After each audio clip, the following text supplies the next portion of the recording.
The Member of Parliament for Jomoro Dorcas Afotofe, whose constituency the 32-year-old young man Shadrach Alu, who was allegedly killed at the West Coast Mall in Accra, hailed from, made a statement on the floor of Parliament demanding an independent police commission inquiry into the matter. There are a lot of people that are out there in this country that are suffering, that are going through the same thing, but most people don't have anybody to reach out to. So I'm sure there are a lot of victims out there who are also crying or seeking for justice. So for me, I think one of the things that is important to me is we as a house, using our power as lawmakers to put in place an independent police commission that will be looking into cases like this, especially where police officers or police personnel are involved or allegedly involved in some of these cases. They will not be the same people who will be investigating their own issues or they are looking into the problem, but we'll have an independent body or commission out there who will be doing that. And I think when that is done, it will really relieve a lot of, it will be good.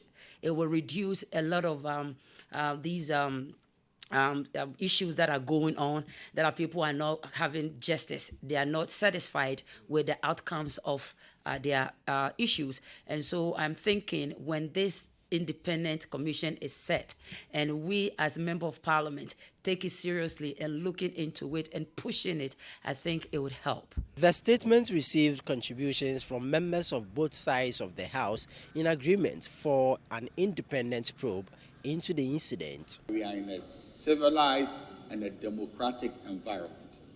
That's what we should bear in mind. Some bestiality should not be encouraged.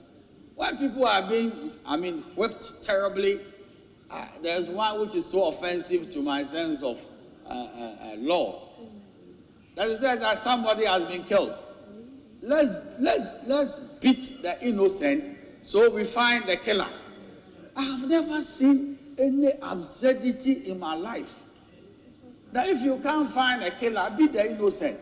And in so do you find a killer.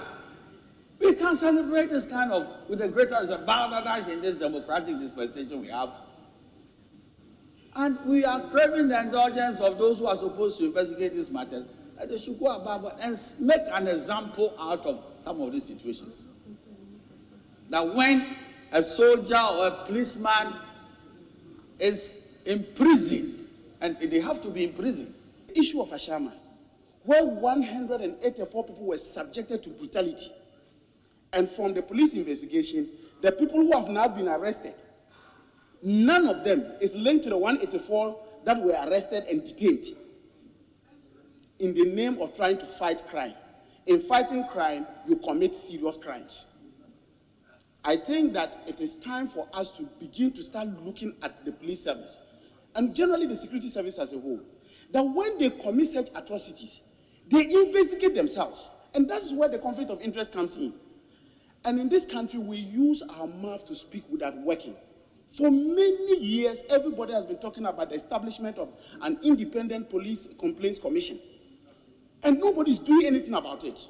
So if I have a problem, I just go to the police service, report one of their own to them.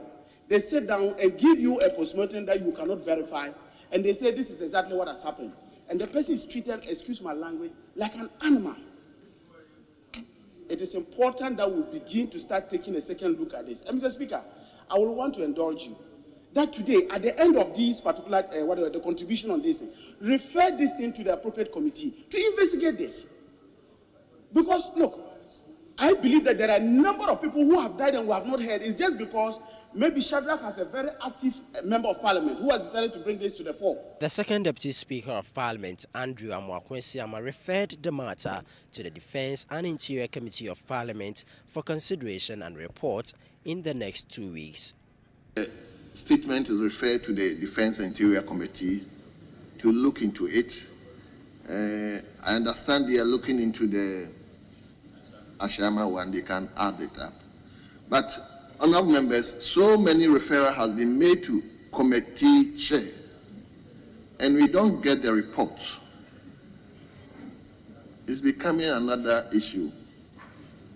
So, I hope the committee chair or Committee chair is not here. The ranking is also not here. Deputy ranking is here. Very well. So please, we want action within 2 weeks. The former workers of Ghana Cocoa Board, who were laid off in the year 1993 and 1994, petitioned the Speaker of Parliament over what they describe as the underpayment of their benefits due them.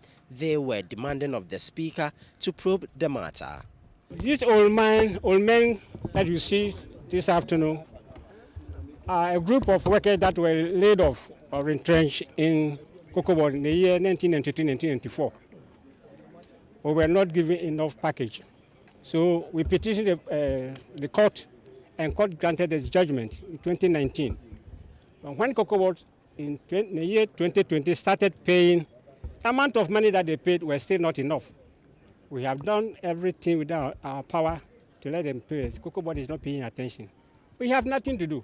All we have to do is petition the government to intervene. In actual fact, we are asking for a probe because we know government has given Cocoa Board officials the money to pay us, but they have slashed the figures down. The amount of money that we pay were not acceptable. So we want a probe.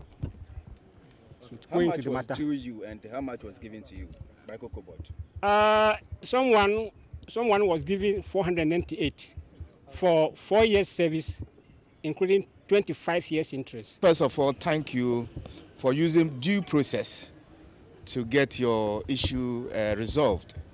We have received it and we will forward it to the Speaker.